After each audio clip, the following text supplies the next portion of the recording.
संसार में हर वस्तु चलायमान है। चलायमान बोले तो एक बार आएगी तो आपका त्याग करके जरूर जाएगी। और मुख्य रूप से 5 वस्तु ऐसी हैं, 4 वस्तु ऐसी हैं जिनको मानव कभी खुद से दूर नहीं करना चाहता। वो कभी नहीं चाहता कि ये 4 चीजें मुझसे कभी दूर हों या मेरी घट जाएं। लेकिन संसार का ऐसा नियम है कि ये चारों घटे बिना रहती नहीं है।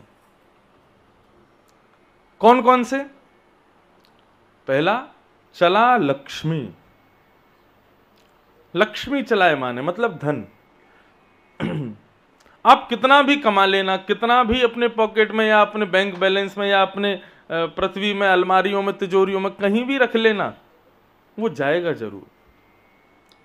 वो रुक नहीं सकता, क्योंकि लक्ष्मी का स्वभाव है चलना। श्रीमद् भागवत के 11 स्कंद में एक गीत आता, उसका नाम है भिक्षुक गीत।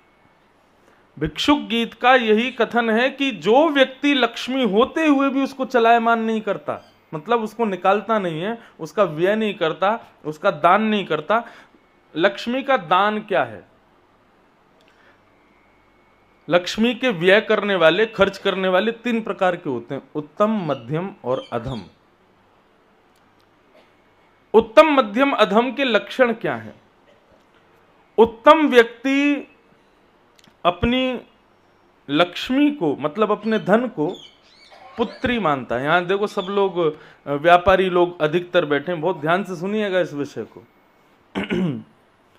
उत्तम, मध्यम, अधम, लक्ष्मी को खर्च करने वाले, व्यय करने वाले 3 प्रकार के लोग। उत्तम व्यक्ति लक्ष्मी को अपनी पुत्री मानता है, ये मेरी पुत्री है। और यदि पुत्री है तो तुम पिता हो, और पिता का पुत्री के प्रति स्वभाव क्या होता है? जब तक उसकी आयु छोटी है उसका खूब ध्यान रखेगा, उसको अच्छा पढ़ाएगा, अच्छा खिलाएगा, अच्छा सब कुछ रखेगा। लेकिन जैसे ही पुत्री धीरे धीरे धीरे धीरे धीरे बड़ी होने लगती है, उसकी आयु विवाह की होने लगती है, तो फिर पिता उसके लिए सुयोग वर खोजने लगता है। और जिस दिन सुयोग वर मिल जाता है उस दिन समय, ऐसा कहते हैं, बहुत अधिक विलंब भी नहीं करना चाहिए पुत्री के विवाह में। बहुत अधिक विलंब भी नहीं और बहुत शीघ्र भी नहीं, मध्यस्थ हो।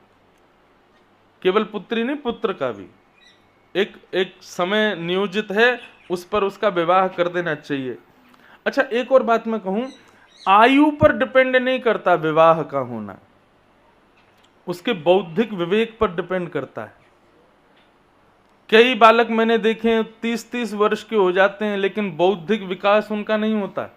बुद्धि अभी भी 12 साल के बच्चों की जैसी है। तो उसका विवाह कर दोगे तो फिर क्या, कुछ नहीं, पछताओगे बाद में। लेकिन कई बच्चे ऐसे होते हैं 21-22 साल की उम्र में ही महाराज 35 साल के लोगों की तरह विवेकी हो जाते हैं। तो सबसे विशेष बात यही है कि माता पिता को चाहिए अपनी पुत्री का, अपने पुत्र का विवाह कब करे? जब उसका बौद्धिक विकास लगे कि हां अब ये संभालने योग्य हो गया है, तब उसका विवाह करे।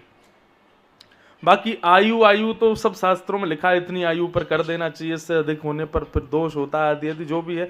लेकिन क्या करें, बालक की विकास ही नहीं हुआ बुद्धि का, तो कैसे करते हैं विवाह? बौद्धिक विकास हो। तो उत्तम व्यक्ति जो लक्ष्मी का व्यय करता है, धन को खर्च करता है, वो अपनी लक्ष्मी को पुत्री मानता है। और पुत्री जब बढ़ जाती है तब उसका विवाह करने की पिता की इच्छा होती है। उत्तम व्ययकर्ता को चाहिए कि जब तक लक्ष्मी छोटी है, मतलब धन कम है, तब तक तो कोई बात नहीं है। लेकिन जैसे ही धन बढ़ने लग जाए, धन की एक आयु हो जाए, और उस आयु में जब वो पहुंच जाए कि हां अब वो विवाह के योग्य हो गई है, तो फिर उस लक्ष्मी का विवाह कर देना चाहिए। विवाह क्या है? लक्ष्मी का विवाह केवल नारायण से होता और किसी से नहीं होता। मतलब उस धन के द्वारा यज्ञ, अनुष्ठान, कथा, नियम, तीर्थयात्रा आदि कुछ उस धन का व्यय उन सब चीजों में करना चाहिए। ये उत्तम व्ययकर्ता का लक्षण है। पुनः पुनः कहूं, छोटी लक्ष्मी का ब्याह मत करना, बाल विवाह मत कर देना, जरूरी नहीं है। लक्ष्मी का ब्याह तभी करो जब वो योग्य हो जाए। अब आज हमारे मुंद्रा परिवार ने कथा कराई, फ्री में तो हुई नहीं है, बहुत खर्चा हुआ होगा। हम लोग इतनी सारी मंडली आई है, सबका खर्चा, आना जाना, सबका खाना पीना, सबकी दक्षिणा, सबका रहना, इतने सारे आप लोग आए हो, सबके भोजन की व्यवस्था, टेंट की व्यवस्था, यहाँ की व्यवस्था, वहाँ की व्यवस्था, सब व्यवस्थाएं करते करते धन तो खर्च होता ही है कथाओं में। परंतु इस धन के खर्चे को आप किस रूप में लेते हो? सांसारिक दृष्टिकोण कुछ भी हो, लेकिन आध्यात्मिक दृष्टिकोण क्या है कि उनके घर की लक्ष्मी योग्य हो गई और उस योग्य लक्ष्मी ने नारायण के साथ विवाह कर लिया है। 7 दिन की कथा हुई, हर दिन उस लक्ष्मी ने जितनी बार इनकी पॉकेट से निकली है उतनी लक्ष्मी ने फेरा लिया है। आज 7वां दिन है, आज तक जितना खर्चा हुआ, जितने लक्ष्मी का व्यय हुआ, मतलब 7 दिन में 7 फेरे हो गए लक्ष्मी के। और अब इनके घर के जमाई हो गए कौन? नारायण। इनकी लक्ष्मी को उन्होंने स्वीकार कर लिया, उसका वरण कर लिया। उनके सास ससुर हो गए हमारे मुंदड़ा जी, उनके जो है हमारे ठाकुर जी के साले साहब हो गए इनके पुत्र। आप सब भी कोई ना कोई मौसी वो क्या बोलते हैं, मौसी सास, हाँ मौसी सास, वो बुआ सास, हाँ वटेवर समझ जाओ, अपने अपने नाम के आगे सास लगा लेना है। जो भी हो आप। कहने का अभिप्राय एक प्रसन्नता की बात है। उत्तम व्ययकर्ता जो होता है लक्ष्मी का, वो अपनी लक्ष्मी का व्यय ऐसे आध्यात्मिक कार्यों में करके अपनी लक्ष्मी का विवाह कर देता है नारायण के साथ। और फिर ठाकुर जी और लक्ष्मी दोनों कभी कभी आएंगे ससुराल, दोनों कभी ना कभी तो पधारेंगे वापस। तो ये कथा कराना एक बहुत बड़ी मैंने पहले दिन ही यहीं से शुरुआत की थी कि देवता अत्यंत प्रसन्न और भूरी भूरी प्रणाम करते हैं उस व्यक्ति को जो कथा कराता है और जो कथा करता है, दोनों को, कि भैया आप लोग बड़े सौभाग्यशाली कथा कर रहे हैं, कथा करवा रहे हैं। तो उत्तम व्ययकर्ता जो होता है वो लक्ष्मी का विवाह नारायण से करता है। अब आती है मध्यम की बात। तो उत्तम लक्ष्मी को किस रूप में देखता है? अभी अभी बताया था मैंने, पुत्री के रूप में। मध्यम जो होता है वो लक्ष्मी को अपनी मां के रूप में देखता है और स्वयं उसका बालक होता है। बालक का स्वभाव कैसा होता है कि मां यदि किसी और के बालक को गोद में उठा ले तो उस बालक से सहन नहीं होता। मां यदि किसी और के बालक को प्रेम करे, पुचकारे और जैसा अपने बालक को ट्रीट करना चाहिए किसी और के बालक को करे तो बालक से सहन होता है? नहीं होता। उसको रहता है मेरे पास ही रहो, मेरे संगी करो, जो करना है सब मेरे साथ रहो। अब इसी का ही दृष्टिकोण देखो धन के व्यय में। धन का व्ययकर्ता जो होता है वो लक्ष्मी को मां मानता है। मतलब अन्यत्र किसी के प्रति यदि खर्चा हो रहा हो, किसी को देने की भावना हो या कुछ करने की ऐसी विचारधारा हो तो उसका इतना रहता है थोड़ा बहुत करो, लेकिन जो प्रेम आपका मुझसे वो प्रेम किसी को मत दो। यही होता है पुत्र का मां के प्रति। एक तो हमारी इस कथा में वक्ता दो, एक मैं हूं, एक वो बैठे मां पे। कभी कभी मुझे लगता है ये बोलें कि मैं शांत हूं, मैं बोलूं तो ये देखो अब शांत हो गए, और जैसे ही मैं कोई गंभीर प्रसंग बोलूंगा सोई बोलने लग जाएंगे। वैसे हम इसलिए चांदी के सुखदेव जी संग ही रखते हैं मैंने कि भाई कईयों का विचार होता है इनको रखना चाहिए आदि आदि भाव, लेकिन वास्तव में तो वक्ता बोल रहे हैं उनके भाव ही बढ़िया है। तो क्या बता रहा था मैं? हाँ, मध्यम व्यक्ति। मध्यम व्यक्ति जो होता है वो घर की लक्ष्मी को अपनी मां मानता है और मां के प्रति पुत्र का, पुत्री का व्यवहार स्वभाव होता है कि जो आपका प्रेम है मेरे प्रति वो किसी को मत दो। ठीक है, दूसरों के बच्चों को स्नेह कर लो, दूसरे के बच्चों को थोड़ा गोद में ले लो, थोड़ा प्रेम कर दो, लेकिन जो मैं हूं आपके लिए वो कोई और नहीं होना चाहिए। ऐसा ही व्यय करता होता है। वो लक्ष्मी को देख करके कहता है तुम जितना हो सके मेरे लिए ही खर्च हो ना, मेरे लिए गाड़ी आवे, मेरा घर बने, मेरा ऐसा हो, मेरा वैसा हो, मेरा सब कुछ मेरा मेरा मेरा मेरा मेरा। दूसरे के लिए आवे तो चलो थोड़ा सा बस तिनका सा ये, हाँ इतना हो जाए बस, इससे ज्यादा नहीं। मध्यम व्यक्ति वाला व्यक्ति दान तो करता है लेकिन अपनी हैसियत से कम करता है। उसकी हैसियत तो है करने की लेकिन उतना नहीं करेगा।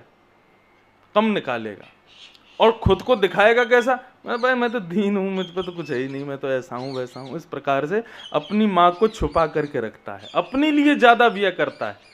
ऐसा व्यय करता मध्यम माना जाता है। और तीसरे आते हैं अधम। लक्ष्मी का अधम व्यय करता जो होता है, तो उत्तम लक्ष्मी को क्या मानता है, मध्यम लक्ष्मी को क्या मानता है, और अधम लक्ष्मी को मानता है पत्नी। तेरे पर मेरा अधिकार है, बस मैं जहां चाहूंगा तू वहीं जाएगी, जितना होगा तू केवल मेरे लिए ही करेगी। और स्वयं उसका स्वामी बनने का प्रयास करता है। लक्ष्मी का जो स्वामी बनने का प्रयास करता है, उसकी अधोगति क्या होती है, हर दशहरा पे आप देखते हो। आज तक रावण जलाया जाता है। रावण के पास में ज्ञान की कमी नहीं, रावण के पास में वैभव की कमी नहीं, रावण के पास में ऐश्वर्य की कमी नहीं, रावण के पास में संपत्ति की कमी नहीं, रावण के पास में सौंदर्य की भी कमी नहीं थी। लेकिन रावण के पास में कमी थी तो केवल एक, कि उसने लक्ष्मी का स्वामी बनने का प्रयास किया। लक्ष्मी का स्वामी तो केवल राम हो सकते हैं, केवल नारायण हो सकता है, स्वामी कोई और नहीं हो सकता। आप उनको पुत्री मान सकते हो, आप उनको मां मान सकते हो, लेकिन आपकी पत्नी कभी नहीं बन सकती। सबसे गलत शब्द है लक्ष्मी के प्रति करोड़पति, अरबपति, खरबपति। आप कभी हो ही नहीं सकते। और यदि आप स्वयं को करोड़पति कहते हो या किसी अन्य व्यक्ति को पति कहते हो तो वो रावण ही है, क्योंकि लक्ष्मी का पति तो कोई हो ही नहीं सकता। शब्द बदलना चाहिए। महाराज ये करोड़ पुत्र है, ये खरब पुत्र है, ये अरब पुत्र है, तो समझ में भी आवे। ये करोड़ पिता है, ये खरब पिता है, तो भी समझ में आवे। लेकिन पति, ये शब्द तो लक्ष्मी के प्रति होना ही नहीं चाहिए। तो प्रथम उत्तम व्यक्ति लक्ष्मी को पुत्री मानता है, मध्यम मां मानता है और अधम पत्नी मानता है। उत्तम व्यक्ति की गति होती है दान, मध्यम व्यक्ति की गति होती है भोग, और अधम व्यक्ति की गति होती है नाश। इसलिए बंधुओं, लक्ष्मी के दो रूपों में रहो, या तो पुत्री मान करके या फिर मां मान करके। पत्नी बनने का, पत्नी बनाने का उसको कभी प्रयास मत करना। पत्नी बनाने का मतलब अधम व्यक्ति क्या करता है, वो धन का नाश करता है, अपने सुख में, अपने ऐश्वर्य में, अपने ऐशो आराम में, अपने सारी व्यवस्थाओं में। और ऐसे नाश करने वाले की गति भी नाश ही होती है। समझ में आ गई बात? तो रुक्मिणी कृष्ण विवाह से हमको यही सीखना है। भले ही कितने भी शिशुपाल आ गए हों, भले ही रुक्मिणी की कितनी भी इच्छा हुई हो, लेकिन रुक्मिणी का विवाह केवल नारायण से हुआ, केवल कृष्ण से हुआ। इससे हमें ये बात समझनी चाहिए कि लक्ष्मी हमारे घर में भी है। भले ही हम कितना भी उसको, कहीं भी कितना भी उसको कमा करके अपने ऐशो आराम में भोगना चाहें, लेकिन वो गति नहीं है लक्ष्मी की। लक्ष्मी की गति तो केवल नारायण के चरणार बिंद है। और यदि जब तक हमने वहां नहीं पहुंचाया लक्ष्मी को, हमारे घर की लक्ष्मी कभी शांत नहीं रह पाएगी। इसलिए जब आयु हो जाए, तब आयु होने पर घर की लक्ष्मी को नारायण से ब्याहो। और एक बात कहें, दूसरा जो मध्यम व्यक्ति है वो घर की लक्ष्मी को मां मानता है ना। मां तो लक्ष्मी तभी बनेगी जब मां का ब्याह हो जाएगा। इसका मतलब जब तक लक्ष्मी नारायण को नहीं ब्याहेगी, मतलब जब तक लक्ष्मी का धन का व्यय नारायण के प्रति नहीं होगा, तब तक वो मां स्वरूप भी नहीं बन पाएगी, मतलब तुम्हारा पोषण भी नहीं कर पाएगी। इसलिए अपने पोषण के योग्य भी लक्ष्मी को बनाना है, तो उससे पहले भी नारायण से विवाह तो करना ही पड़ेगा। इस प्रकार लक्ष्मी के व्यय के, लक्ष्मी को उपयोग के कई भाव बहुत सुंदर सुंदर बताए गए। तो चार चीजें चलायमान हैं पृथ्वी में, जिनको हम कभी नहीं चाहते कि वो हमसे दूर जाए, लेकिन वो चली जाती हैं। पहली वस्तु चला लक्ष्मी। लक्ष्मी आपकी जेब में अगर 2000 रुपये रखें और आपको कलकत्ता तक जाना है, टिकट विकेट सब हो रखी है, लेकिन फिर भी ऐसा हो ही नहीं सकता कि रास्ते में 2000 में से 1 रुपया भी कम ना हो ही जाएगा। किसी न किसी रूप में लक्ष्मी चलती है। और मैं कह रहा था भागवत के भिक्षुक गीत में यही वर्णन किया गया, जो व्यक्ति योग्य होते हुए भी, धन होते हुए भी जबरदस्ती उसको छुपा करके रखता है, जबरदस्ती उसको गाड़ करके रखता है, नहीं निकालता, ऐसे व्यक्ति के पंचदेव रुष्ट हो जाते हैं, नाराज हो जाते हैं कि तुमने हमारी मां को बंदी क्यों बनाया है। उनको प्रकट करो, उनको प्रसारित करो, उनको चलने दो, जहां जहां व्यय हो रहा है हां अपने विवेक से करो, लेकिन करो, उनको रोक करके मत रखो। इसलिए लक्ष्मी का स्वभाव क्या है? चलना। चला लक्ष्मी। दूसरा, जिस वस्तु को हम कभी नहीं चाहते कि हमसे दूर जावे, हमसे चली जावे, वो है हमारे प्राण। चलम प्राणम। आप सुबह से शाम तक केवल इसी पोषण में रहते हैं कि हमारे प्राण सुरक्षित रहें। बाइक पे नहीं बैठेंगे, गाड़ी में बैठेंगे, क्यों? कहीं बाइक गिर ना जाए, लग ना जाए, चोट ना लग जाए, कोई बीमारी हारी ना हो जाए। खांसी जुकाम होगा तुरंत डॉक्टर के पास जाएंगे, कोई आपत्ति विपत्ति आ गई तुरंत जाएंगे, क्यों? क्योंकि हमें चिंता है कि हमारे प्राण निकल ना जाए। परंतु कितना भी कुछ कर लेना, एक दिन तो वो निकल ही जाएंगे। आया है सो जाएगा राजा रंत फकीर, कोई सिंहासन चढ़ चला, कोई बंधा जंजीर। क्या भरोसा है इस जिंदगी का, साथ देती नहीं ये किसी का। तो मृत्यु चलायमान है, मृत्यु रुकती नहीं है। गरुड़ पुराण सुना है आपने? एक तो हमारे ना कई सारी चीजों पे मेरे को ऐसा लगता है कि हम लोगों ने बड़े ऐसा कर दिया है, सीमित, ये यहीं पर होना चाहिए। अब गरुड़ पुराण की कथा वो तभी होती है जब घर में किसी की मृत्यु हो जाए। लेकिन यदि व्यक्ति बिना किसी कारण भी गरुड़ पुराण पढ़ेगा ना, तो बहुत सही मार्ग पर चलेगा। गरुड़ पुराण में ऐसी ऐसी कथाएं आती हैं महाराज, जब घर में किसी की देहांत हो जाता है, तब जब हम गरुड़ पुराण सुनते हैं तो हमारे मन करता है, अरे भगवान कितना खतरनाक, कितना भयाभय, कितना ये। ऐसे भय से यदि जीवन भर व्यक्ति डरे ना, तो कभी पाप ही ना करे। लेकिन हमने नियम बना दिया गरुड़ पुराण कब होगी? जब कोई मरेगा तभी होगी, फिर नहीं होगी। गरुड़ पुराण तो नित्य पढ़ने वाला पुराण है, उसके श्लोक, उसकी कथाएं तो कभी कभी पढ़ते रहो, कम से कम एक दायरा बना रहेगा। थोड़े भय के कारण तुम पाप से बचते रहोगे। उसमें कथा आती है कि एक तोता को देख के यमराज जी हंस गए। तो जिसको देख के यमराज जी हंस जाएं, वो सुखी कैसे रह सकता है? तोता तुम्हारा बुखार के कारण जो है पड़ गया बिस्तर पर, और बुखार चढ़ गया, चिंता में उसको कि भैया यमराज जी मुस्कुरा गए, इसका मतलब मेरे साथ कोई बहुत बड़ी अनहोनी होने वाली है। उसके मित्र थे गरुड़ जी। गरुड़ जी ने भगवान से एक दिन का अवकाश लिया अपने मित्रों से मिलने के लिए। तो सबसे मिलते हुए जैसे ही वो तोता के पास गए तो तोता बीमार पड़ा था महाराज। गरुड़ जी जाके बोले, भैया कैसे बीमार हो गया, क्या हो गया? उसने कहा, अरे गरुड़ जी आप भले पधारे, मैं चरणों में प्रणाम करूं, देखो आप ही मेरी रक्षा कर सकते हो। बोले क्या हो गया?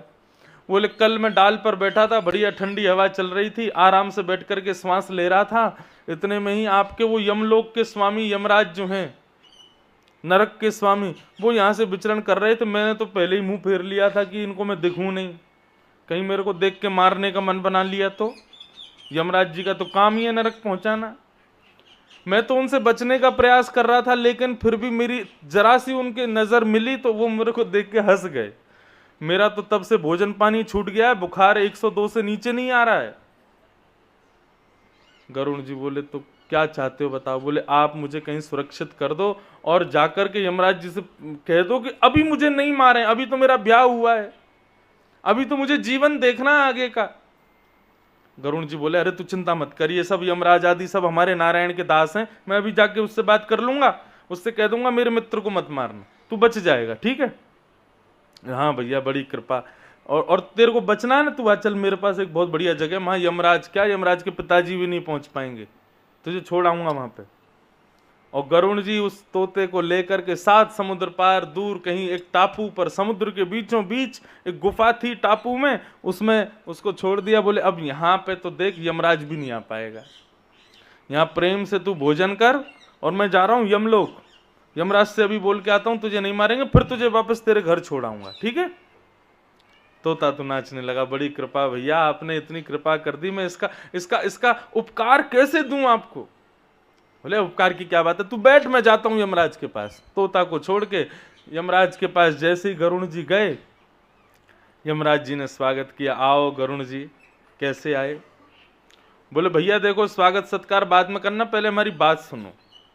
आप सबको मारो, नरक में पूरी दुनिया भर लो, लेकिन आप हमारे मित्रों को मत छेड़ा करो। यमराज जी बोले आप लिस्ट दे दो, आपके मित्र कौन है, उनको नहीं मारेंगे हम। बोले बाकियों की बात में दूंगा, पहले अभी एक इमरजेंसी है। मेरा एक मित्र है तोता, कल वो उस वन में, अमुक नाम के वन में बैठा था, डाल पर बैठ करके बढ़िया आनंद से हवा ले रहा था। आप वहां से निकले, आप उसको देख करके मुस्कुरा गए। वो बेचारा बहुत भयभीत है।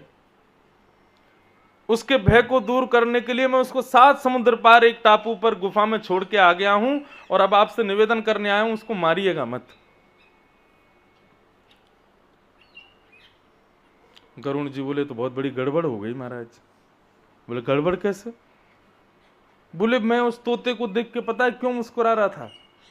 बोले क्यों मुस्कुराए थे। बोले मैं ये सोच रहा था कि ये तोता अभी यहां बैठा है और चंद घंटे बाद इसके 7 समुद्र पार एक टापू में गुफा में बिल्ली के खाने से मृत्यु होगी।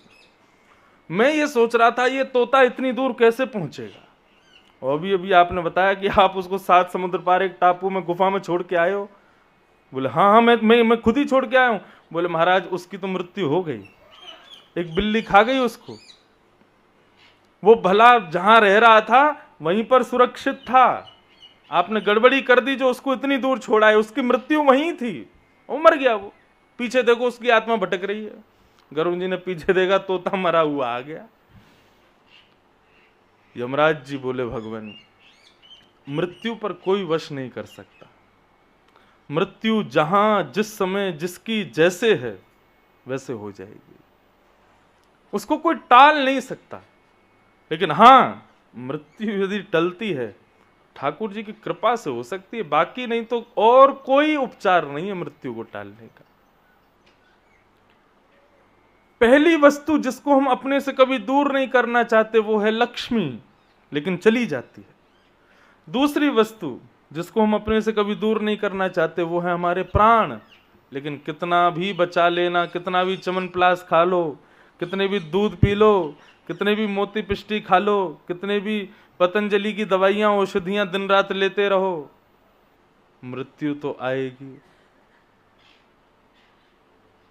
जिस दिन सज धज कर मौत की सहजादी आएगी, न सोना काम आएगा न चांदी आएगी, कुछ भी काम नहीं आएगा उस समय। मृत्यु के समय कुछ काम नहीं आता है। मृत्यु तो मैंने पहले ही कहा अटल सत्य है हमारे जीवन का। उस सत्य को जितना हो सके सुंदर बना लो। मृत्यु से डरना क्यों, मृत्यु से भय क्यों खाते हो। मृत्यु को सुंदर बनाओ। पहले ही विचार कर लो, हमें तो ऐसी ऐसी मृत्यु चाहिए। हे नाथ, आप हमारे सन्मुख हो, आप हमारे हम आपके दर्शन करें, तब हमारे प्राण। देखो, हमारा भजन करना और भजन करके मृत्यु को प्राप्त हो जाना भी ना जाने कितने जीवों का कल्याण होता है हमारी मृत्यु से। वृंदावन में एक संत थे, बहुत भजन करते थे। एक दिन वो सुबह सुबह ब्रह्म मुहूर्त में भजन करने के लिए, स्नान करने के लिए जैसे ही यमुना जल में गए तो एक प्रेत उनको आवाज लगाने लगा। प्रेत की आवाज सुनकर के उन्होंने कहा क्या है भैया, क्या बात है। प्रेत ने कहा महाराज, मैं यमुना पल्ली पार गांव से आया हूं।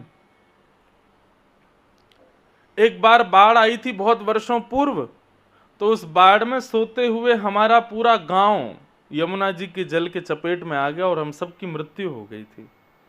हम सब प्रेत बन गए हैं। महात्मा बोले अच्छा तुम प्रेत हो। बोले हाँ जी, मैं भी प्रेत हूं, मेरा पूरा गांव प्रेत बना हुआ है, सब हम लोग पल्ली पार रहते हैं। आप नित्य यहां यमुना स्नान करने आते हैं, हम सब आपको पल्ली पार से देखते हैं। संत बोले मुझसे क्या काम है आपको। बोले काम केवल इतना है कि जब कभी भी आपके प्राण निकले ना, बोले अच्छा, तो प्राण निकलने पर आपका अंतिम संस्कार आपके शिष्यगण जहां कहीं भी करें उनसे मना कर देना, उनसे कहना आपका अंतिम संस्कार पल्ली पार हो जहां पे हम लोग रहते थे। संत बोले क्यों? बोले आपने इतना भजन किया है महाराज, आपने इतनी कथाएं गाई हैं, इतनी कथाएं पढ़ी हैं, इतने वैष्णवों को आपने उद्धार किया है, आप नित्य तिलक लगाते हैं, नित्य यमुना स्नान करते हैं, आपका शरीर इतना पवित्र हो चुका है भजन के प्रताप से कि यदि वो पल्ली पार जाकर के उसका अंतिम संस्कार हुआ तो आपके अंग से निकलने वाले धुएं से, आपके चिता से प्रकट होने वाले तेज से हम सब मुक्त हो जाएंगे। संत ने कहा वास्तविकता है? बोले बिल्कुल वास्तविकता है। तो आप केवल अपने शिष्यों से अपनी अंतिम इच्छा इतनी कर दीजिएगा कि आपका अंतिम संस्कार पल्ली पार जाके करें। तो संत ने अपने सब शिष्यों से कहा भाई देखो बुढ़ापा आ गया है, अब मेरा जीवन कभी भी नष्ट हो सकता है, तो मेरी एक अंतिम इच्छा सुन लो, वो जमुना पल्ली पार जो बंजर जमीन है वहां पर मेरा अंतिम संस्कार करना, इधर मत करना। शिष्यों ने कहा ठीक है। 10-5 साल बाद जब गुरुजी पधार गए तो शिष्य सब उनको लेकर के गए पल्ली पार और वहीं चिता लगा करके उनका अंतिम संस्कार किया। तो जैसे ही अंतिम संस्कार किया तो महाराज एक चिता यहाँ जल रही है और देखते ही देखते शिष्यों ने देखा दिव्य दिव्य ज्योतियां प्रकट हो रही हैं, किसी वृक्ष से, किसी पौधे से, किसी जमीन के किसी कोने से, इस प्रकार असंख्य ज्योतियां उस चिता के धुएं के साथ में आकाश मंडल को प्रस्थान कर गए, मतलब सब मुक्त हो गए। शिष्यगण सब वापस आ गए। जो प्रमुख शिष्य था जिसने अपने गुरुदेव को मुखाग्नि दी थी, वो आकर के रात्रि में जैसे ही लेटा तो एक प्रेत उसके पास आया और उस प्रेत ने आकर के कहा कि भगवान मेरे साथ बहुत बुरा हुआ। बोले क्या हो गया? बोले आपके गुरुजी का अंतिम संस्कार हुआ था पल्ली पर। बोले जी। बोले उसमें मेरा पूरा गांव, पूरा खानदान, पूरा परिवार तो मुक्त हो गया, मैं रह गया। तुम कैसे रह गए? बोले मैं कहीं घूमने चला गया था। तो बोले अब क्या करें? बोले गुरुजी तो चले गए, अब तो कुछ हो नहीं सकता। तो उस प्रेत ने कहा बोले एक उपाय है। बोले आपके गुरुजी का भजन इतना था कि भले ही वे चले गए हों, उनकी चिता भी राख बन गई हो, आप जाकर के सादा लकड़ी उनकी राख में लपेट करके, उनकी राख में बोर करके उस सादा लकड़ी को भी यदि मुखाग्नि दोगे, अग्नि जला दोगे, उससे भी मैं मुक्त हो जाऊंगा, लेकिन आप कर दो। तो जली हुई भस्म चिता के ऊपर सादा लकड़ियां रख करके उस पर जैसे ही अग्नि प्रज्वलित की तो वो प्रेत भी मुक्त हो गया वहां से। इसलिए कहते हैं भजन करो, इसलिए कहते हैं तिलक लगाओ, इसलिए कहते हैं पवित्र रहो, इसलिए कहते हैं कंठी माला पहनो, इसलिए कहते हैं हरि स्मरण करो, क्योंकि अकेले तुम्हारा कल्याण नहीं होने वाला है उससे। हमारी मृत्यु की चिता की भस्म भी, हमारी मृत्यु की चिता से उठने वाले धुएं से भी ना जाने कितने प्रेत तो इसी आश में बैठे रहते हैं कि व्यक्ति भजन इतना करे, जब इसके प्राण निकले तो हम भी इसके साथ चले जाएं, इसके भजन के प्रताप से। चलम प्राणम, प्राण चलायमान है, नहीं रुकेंगे। विश्व का सबसे प्रसिद्ध डांसर माइकल जैक्सन, वो एक ही चीज चाहता था कि उसके प्राण ना निकले, वो कभी बूढ़ा ना हो। संपत्ति की कमी नहीं, पैसे की कमी नहीं, नाम शौहरत की कमी नहीं, फैन फॉलोइंग की कमी नहीं। जिस जमाने में माइकल जैक्सन था उस जमाने में सोशल मीडिया भी नहीं था। उस जमाने में लोग इतने दीवाने थे उसके, क्या नहीं था उसके पास जो मानव को चाहिए पृथ्वी पर? सब कुछ था। काला था तो उसने इतना वो कराया, अपनी प्लास्टिक सर्जरी, गोरा हो गया। लेकिन इतनी संपत्ति होने के बाद भी अपनी मृत्यु को नहीं टाल पाया और असमय में मृत्यु हुई, क्योंकि चाहता था मेरी लंबी आयु हो, मैं अजर अमर हो जाऊं। अच्छा, ये जितने भी कहना नहीं चाहिए, कोई बुरा ना माने, किसी के हृदय को ठेसने में माइकल जैक्सन को राक्षस नहीं बोल रहा हूं, लेकिन हमारे भागवत आदि ग्रंथों में जितने भी राक्षस थे, इन्होंने भी तो यही मांगा था भगवान से कि हम अमर हो जाएं, हम कभी मरे ना। रावण को देख लो, कुंभकर्ण को, ये हिरण्यकश्यप को देख लो, कंस को देख लो, सबने क्या मांगा? तप किया और तप के बदले क्या मांगा? कि हम अमर हो जाएं। राक्षसत्व का गुण होता है ना मरने की इच्छा रखना। और वहीं आप स्वामी विवेकानंद को देखो, अपनी अल्पायु में प्राण त्याग दिए। और तो छोड़िए, आदि गुरु शंकराचार्य बहुत कम आयु में अपने प्राणों को त्याग दिया। और जिस आयु में बच्चे ऐशो आराम करते हैं, थोड़े भोग विलासों में लगे रहते हैं, उस आयु में तो शंकराचार्य जी पूरे विश्व को धर्म सनातन क्या है बता करके चले गए। तो ये देखा गया कि धर्मावली व्यक्ति, भजनानंदी व्यक्ति और सृष्टि को अपनी एक नई दिशा देने वाला व्यक्ति ज्यादा जीने की इच्छा नहीं रखता, लेकिन भोगी, पामर, विलासी व्यक्ति, उसकी इच्छा क्या रहती है कि मेरी आयु बहुत हो, लंबी हो, मैं बहुत जीऊं।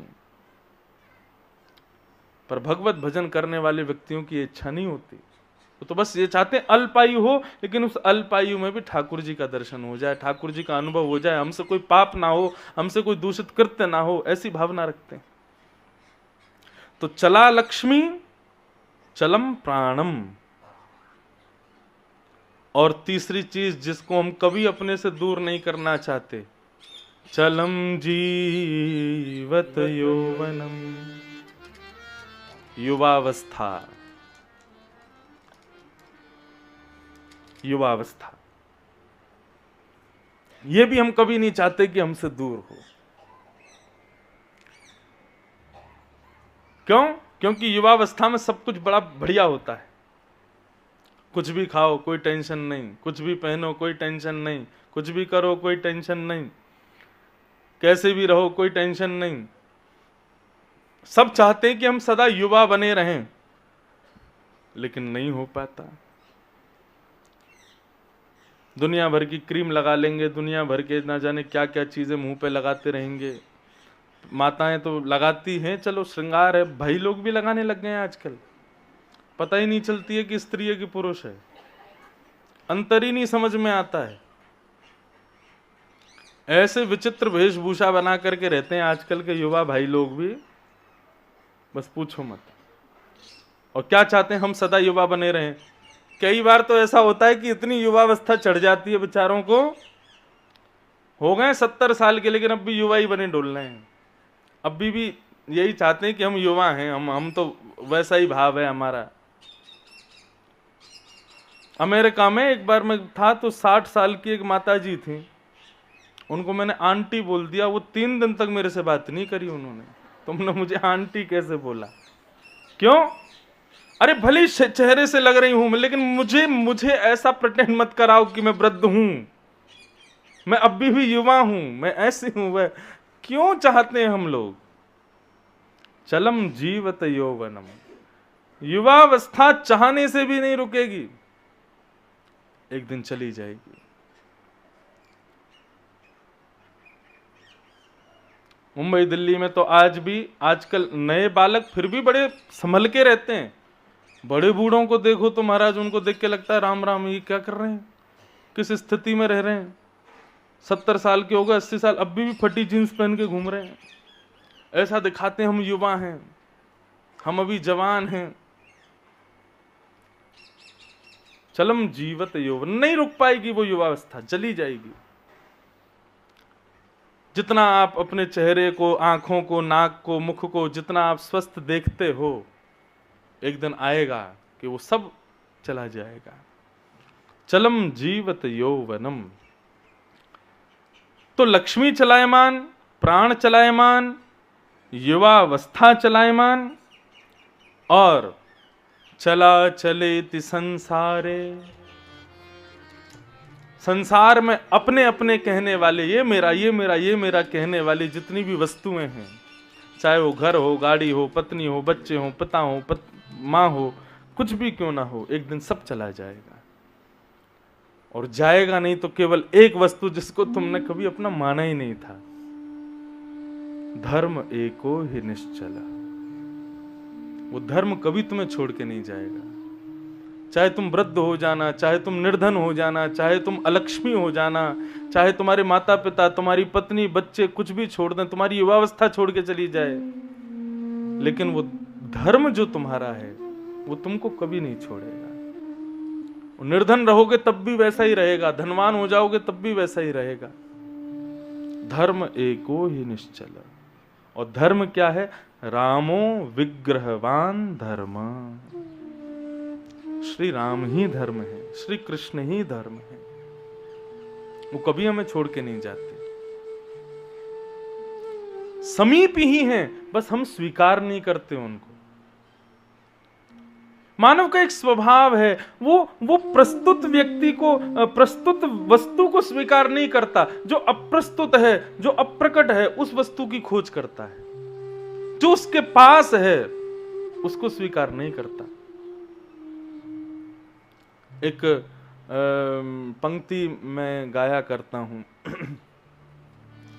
रहता था पास में सदा, लेकिन छुपा हुआ। रहता था पास में सदा, लेकिन छुपा हुआ।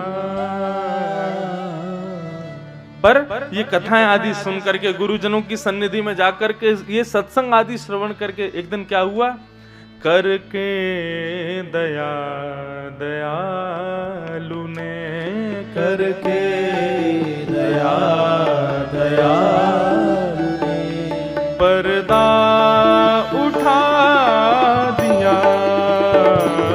करके दया दयालु ने पर्दा उठा लिया।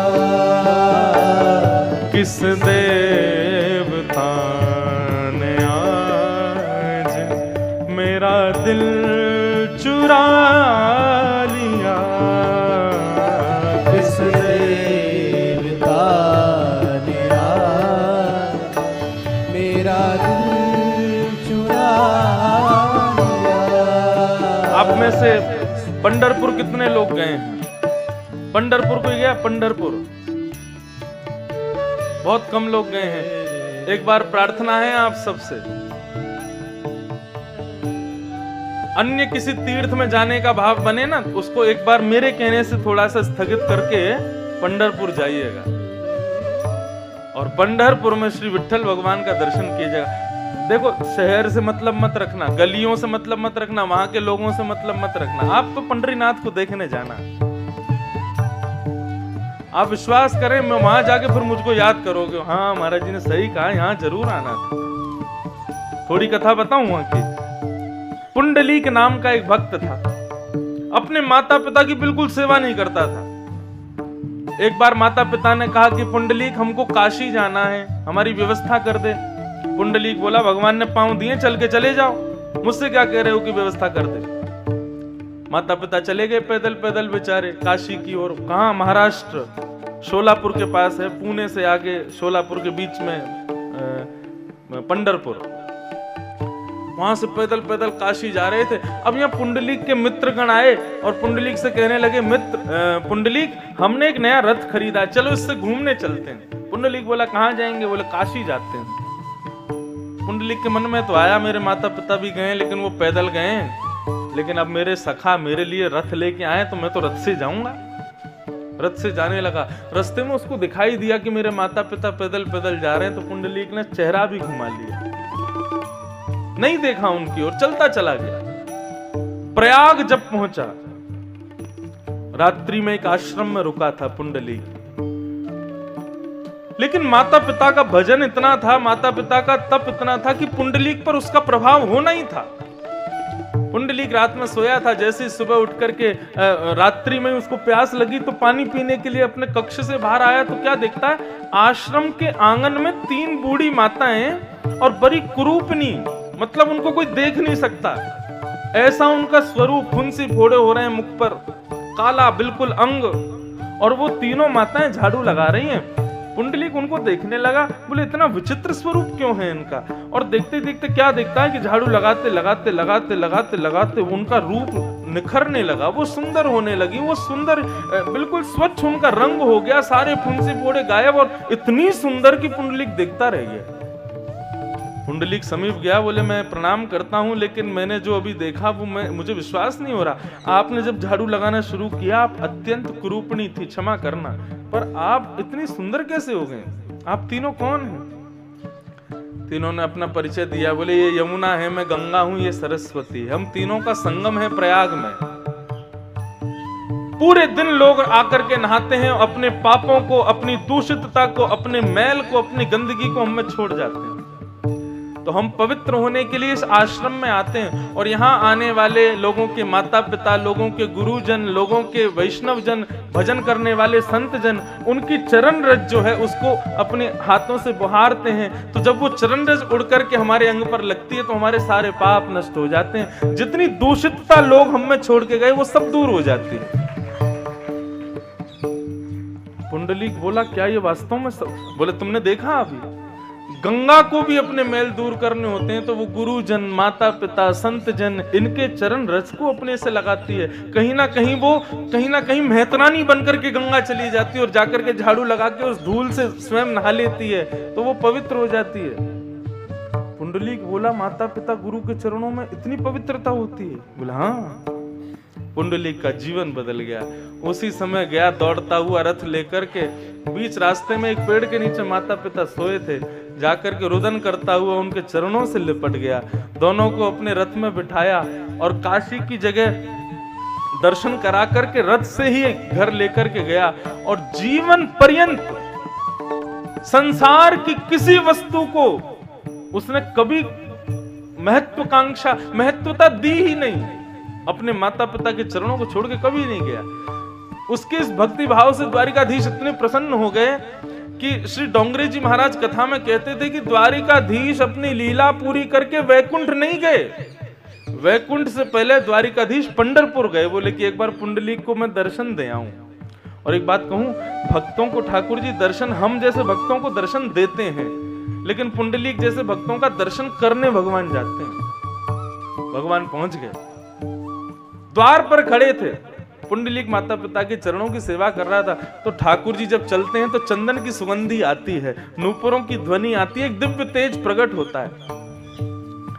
पुंडलीक को चंदन की सुगंधी आने लगी तो पुंडलीक पैर दबाते दबाते बोला, ये कहां से सुगंधी आ रही है? जिस सुगंधी को लेने के लिए ब्रह्मा तरसते हैं, उस सुगंधी के लिए पुंडलीक नाक दबा रहा था। कहां से आ रही है सुगंधी? ये कहीं मेरे माता पिता को आएगी तो वो उठ जाएंगे। नूपुरों की ध्वनि आई, उन जिन नूपुरों की ध्वनि पर ब्रह्मादि देवता भी मोहित रहते हैं, उन नूपुरों की ध्वनि को सुन करके पुंडलीक अपने माता पिता के कान ढकने लगा, कहीं मेरे माता पिता के कान, कहीं उनकी नींद ना खुल जाए। ठाकुर जी जैसे द्वार पर आए, सूर्य जैसा तेज प्रकट हो गया।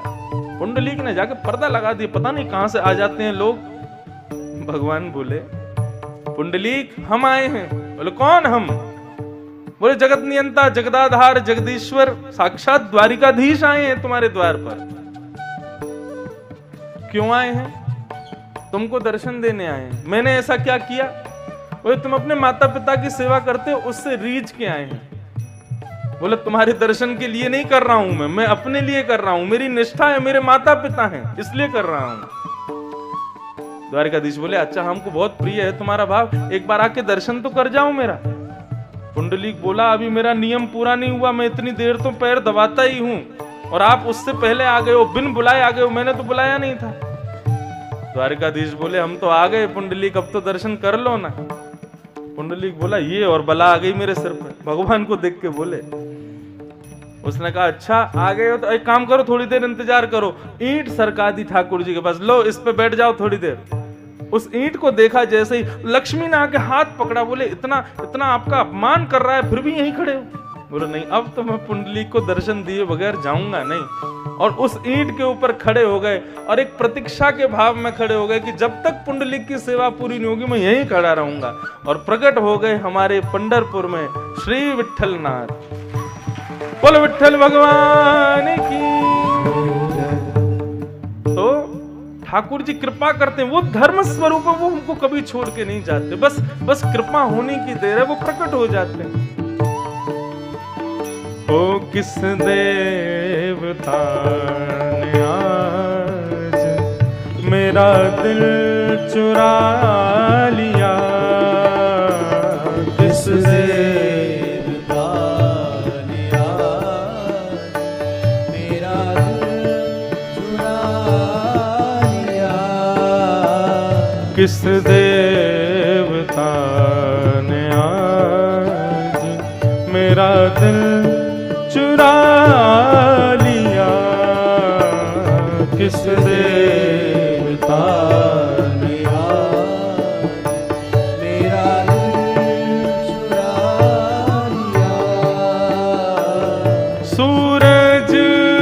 था न चांद था, बिजली न थी वहाँ, सूरज न था न चांद था, बिजली न थी वहाँ, एकदम वो अजब शाम का, एकदम वो अजब शाम का, जलवा दिखा दिया, एकदम अजब वो शाम का, जलवा दिखा दिया। किस देवता ने आज मेरा दिल चुरा लिया, किस देवता ने आज मेरा दिल चुरा लिया, वो मेरा दिल चुरा लिया, मेरा दिल चुरा लिया, वो मेरा दिल चुरा लिया, मेरा दिल चुरा लिया।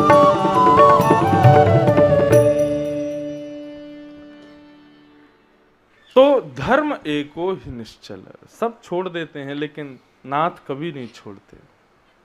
लेकिन हम नाथ को स्वीकार भी तो नहीं करते। उनको स्वीकार करें तो सब सहज हो जाए, सब सब सब इतना आसान हो जाए, लेकिन हम स्वीकार करने में भी डरते हैं। अब गलत हम भी नहीं है, हमको उसके आगे का पता नहीं है ना कि कैसा रहता है, क्या रहता है, ठाकुर जी स्वीकार कर ले तो व्यवस्था कैसी रहती है, आदि आदि, हमको उसके बारे में पता नहीं है, इसलिए हम लोग कतराते हैं। एक प्रकार से थोड़ा अविश्वास जैसा है। लेकिन भाई फ्लाइट में बैठते हो, दिल्ली तक उड़ान भरती है, लेकिन सो जाते हो रायपुर से उड़ते ही, क्यों?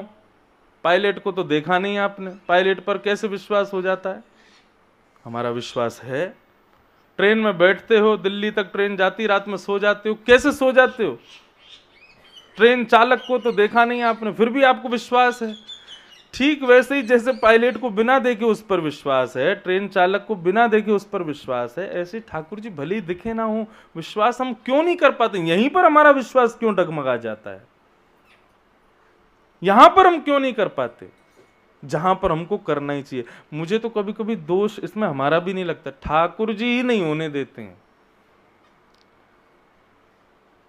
क्योंकि ठाकुर जी के पास में लिमिटेड होटल्स है ना, एक स्वर्ग है, एक नरक है, वैकुंठ है, तो भगवान को भी व्यवस्था देख के चलनी पड़ती है।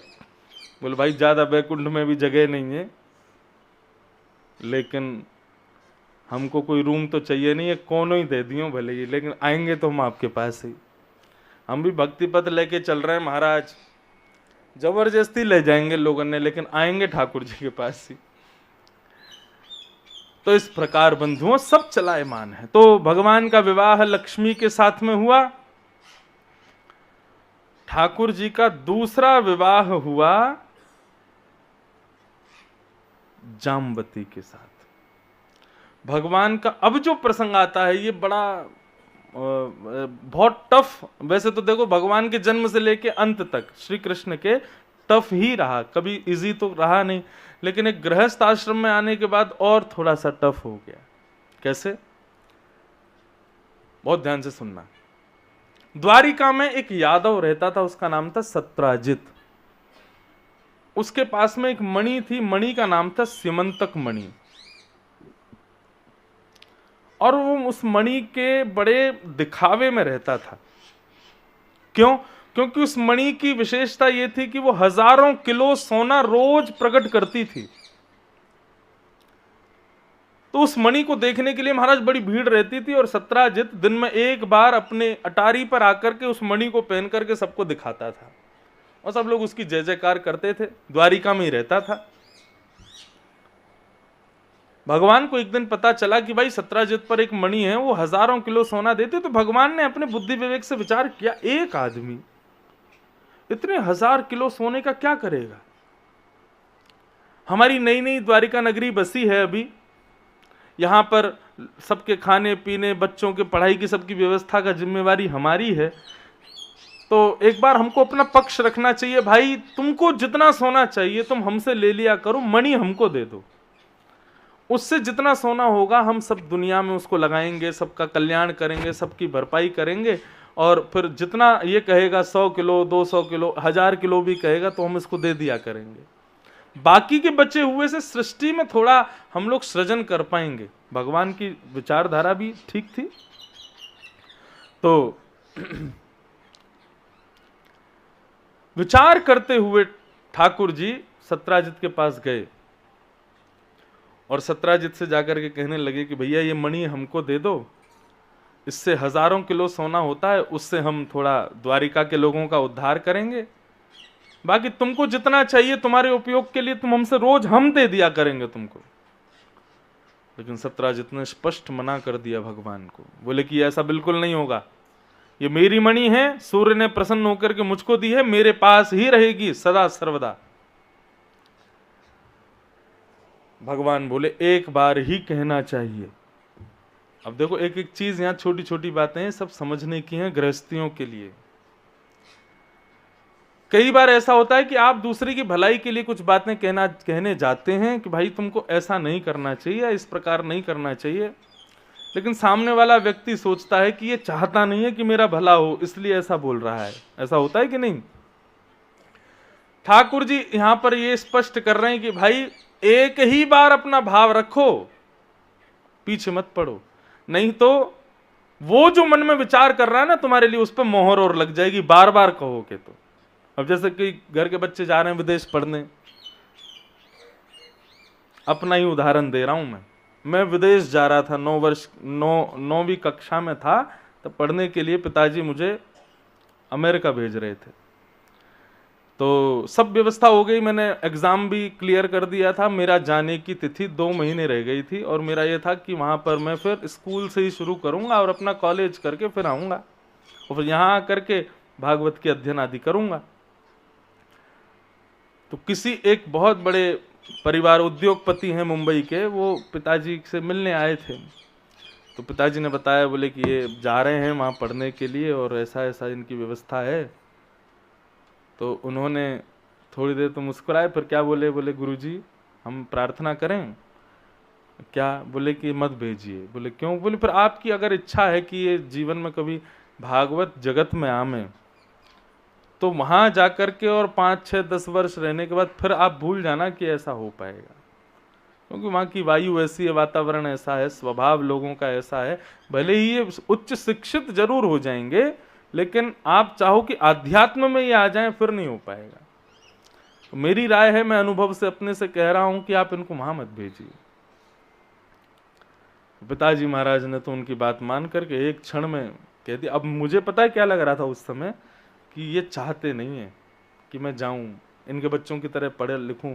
तो मैं अपनी माँ से भी कहता था, मैंने माँ इनकी बात में आकर के पिताजी ने मेरा सब कैंसिल कर दिया।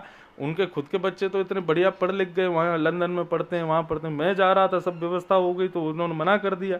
उस समय बुरी लगी, लेकिन बात आज समझ में आई। यदि उस समय गया होता तो आज आपको यहाँ कथा नहीं सुना रहा होता मैं, हम भी कहीं और होते।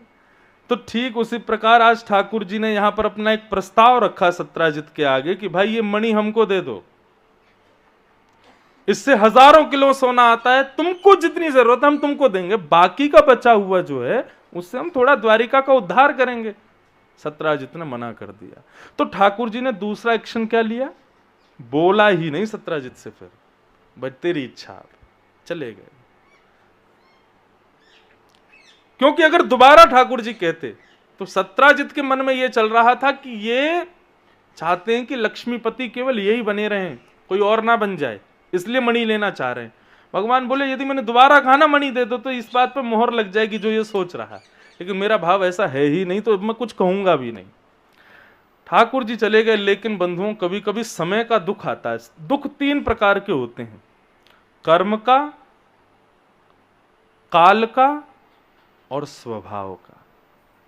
पहला दुख का कारण होता है कर्म, जो किया है उसके अनुसार दुख आता है। दूसरा दुख का कारण होता है समय। कई बार ऐसा होता है कि समय ही खराब आ जाता है, 2020 में हमने कोई बुरा नहीं किया था, लेकिन सबका ही समय खराब आया था कि नहीं? कोविड आ गया था, और भी बहुत सारे अपने प्रेमी जन, अपने नेमी जन, कितने लोग चले गए दुनिया से। वो समय खराब था। और तीसरा दुख का कारण बताते हैं स्वभाव। स्वभाव कैसा होता है, आप लोग इसको अपने अंदाजे से समझ जाओगे। आज भोजन बनाया रसोईया ने तो नमक कम डाला दाल में, तो उस पर बरस गए, तुमने नमक कम कैसे डाल दिया, तुमने इसमें बिल्कुल स्वाद नहीं है, और ये नहीं है, वो नहीं है। दूसरे दिन बेचारे ने दाल बनाई तो स्वादिष्ट बना दी, तो फिर बरस गए उस पर। उसने कहा भैया आज क्या दिक्कत होगी? बोले नहीं, आज दाल बहुत बढ़िया बनी है। तो फिर क्यों चिल्ला रहे हो? कल कैसे बिगड़ गई थी, इस बात पे चिल्ला रहे हैं। इसको कहते हैं स्वभाव से दुखी व्यक्ति। कई लोग होते हैं वो स्वभाव से दुखी रहते हैं, मतलब उनका जीवन संगी है दुख, कुछ नहीं है फिर भी दुखी हैं। क्यों रो रहे हो भैया? रो नहीं रहा, मेरा चेहरा ही ऐसा है। कई लोग होते हैं ना ऐसा। तो स्वभाव से दुखी व्यक्ति का चेहरा कैसा हो जाता है, वो देखने में ऐसा लगता है रो ही रहा है क्या। तो दुख के 3 कारण, या तो कर्म, या फिर काल, और तीसरा वाला सबसे विचित्र स्वभाव। कई लोगों का स्वभाव ही दुखी रहता है, बेमतलब ही दुखी रहते हैं, जबरदस्ती दुखी हो जाते हैं। तो काल का दुख आया भगवान के ऊपर। सत्राजित यादव का छोटा भाई था प्रसेन। उस प्रसेन ने कहा भैया आप रोज मणि पहन करके अटारी पे खड़े होते, एक बार मुझे भी पहनाओ। तो भाई के मोह में आकर के मणि उसको पहना दी। अब वो अटारी पे खड़े होने की जगह घोड़े पे बैठ के निकल गया, अमूल्य वस्तु लेकर के सबको दिखाने लगा, देखो मेरे पास ये है। आदमी कुछ अच्छा करता है तो तब तक उसको सुख ही नहीं मिलता जब तक दुनिया को पता ना चले। रात में मैंने 100 कंबल बांटे सर्दी में, दूसरे दिन अखबार में नहीं आई तो उसको चैन थोड़ी मिलेगा। मैंने कंबल बांटे, अखबार में आया क्यों नहीं अभी तक? कोविड में अनाज बांट रहे थे लोग, अनाज देते, सेल्फी, हमने अनाज दिया और दुनिया को पता लगे हमने अनाज दिया। लोग अपनी क्रियाओं को बिना बताए तो कर ही नहीं सकते। और कई लोग हैं वो कहते हैं हम तो महाराज जी किसी से कुछ कहते ही नहीं, लेकिन भगवान की बड़ी कृपा है, अभी खाटू श्याम जी की यात्रा गए, 2000 लोगों को लेके गए, मैं किसी को बताता नहीं हूं, मैं सबकी व्यवस्था मैंने ही की थी, बसों से लेके गया था सबको, 3 समय का भोजन देता था सबको, किसी से कहने की जरूरत ही नहीं, बिल्कुल सादा सिंपल रहते हैं वहां पे। हमने किसी से रुपया लिया ही नहीं महाराज, कुछ नहीं करता मैं बहुत सरल रहता हूँ। अगली लेके जा रहा हूँ, 5000 लोग जा रहे हैं, मैं किसी से कहता नहीं, सब बताते भी जाएंगे और अपनी बात भी पूरी कर देंगे। सत्राजित निकल गया दिखाने के लिए, मणि है मेरे पास। जब तक द्वारिका में भ्रमण कर रहा था कोई नहीं, थोड़ा सा जंगल की ओर गया तो एक शेर ने उसको देखा। शेर ने चमकती हुई मणि को देखा तो झपट्टा मार करके मार दिया उसको, और मणि लेकर के शेर चला गया। थोड़ी दूर पर एक भालू ने शेर के हाथ में मणि देखी तो भालू ने शेर को मार दिया, मणि लेके भालू चला गया। अब यहां 1 दिन 2 दिन 5 दिन बीत गए, जब तक प्रसेन लौट करके नहीं आया। सत्राजित की इतनी चिंता, और उसने पूरे द्वारिका में ढिंडोरा पिटवा दिया कि 6 दिन पहले द्वारिकाधीश आए थे मणि मांगने के लिए, मैंने मना कर दिया तो उनका मुंह उतर गया था, और 5 दिन पहले मेरा भाई मणि पहन करके द्वारिका में निकला तो इन्होंने अपने सैनिकों से उसको अगवा करवा करके बंदी बना के मणि को चुरा लिया। ऐसी झूठी खबर पूरी द्वारिका में सत्राजित ने फैला दी, और भगवान के ऊपर क्या लग गया? कलंक।